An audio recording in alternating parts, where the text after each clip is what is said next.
Oy, eto na si cute dating First Lady Lisa Marcos. May pambato na para sa 2028 election. Eto na ba ang pantapat nila kay VP Sara? Sure na ba kayo, Lisa? O ayon dito sa balita ngayon, John Vic, pambato ni Lisa sa 2028. Sa gitna ng umiinit na usapin tungkol sa posibleng pambato ng administrasyon sa 2028 presidential elections, ibinahagi ng political strategist na si Lito Banayo ang umano'y impormasyong kanyang natanggap kaugnay ng posibleng kandidato ng Malacanang. Eto si John Vic Rimulya pala.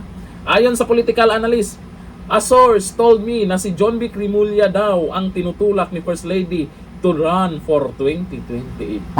Kaya naman pala, kung saan-saan natin nakikita, may paganyan-ganyan pa nung rally. Tapos, meron akong napanood nung sa basketball ba yun?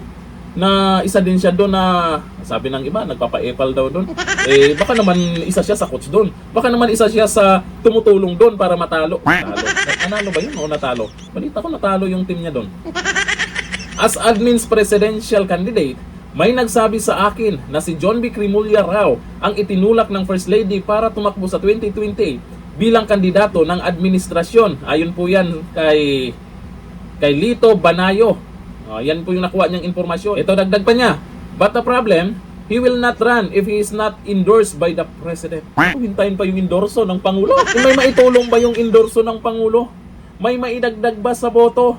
Trust rating nga, negative, di ba? Sa bagay, pwede din naman kasi meron pa namang iilang loyalista na nagtitiwala dyan, kaya madadagdagan din naman yung susuporta dyan. Pero kung itong si John Vic Rimulya, wala na bang iba? Sa mga pula, wala na bang iba? Eh si Lisa, pwede, siya na lang. Tapos pwedeng iba si John Vic Rimulya. Kasi yung mga dilaw at pink, siyempre magkasama yun, meron na silang nangangamoy. May nangangamoy na pwede nilang pambato. Si Risa, nangangamoy si Risa or si Lenny. Yan talaga ang malakas nilang pambato dyan.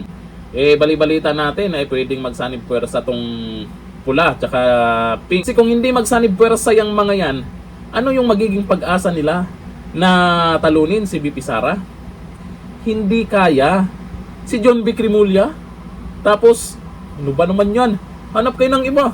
Para sa akin, ang malakas-lakas dyan, si Lisa. Oo, pwede no. Magandang laban yan. Ayon dito sa mga nagkomento, sabi ni Barsto Gonzales Torres, kahit sino pambato nyo, wag lang galawin ang voting machine. Yun ang mahirap dyan. Wag naman darating tayo sa ganyan. Sabi ni Losi Jose, good tandem itong dalawa. Bagay silang magpartner, Rimulya at Araneta. Yun nga.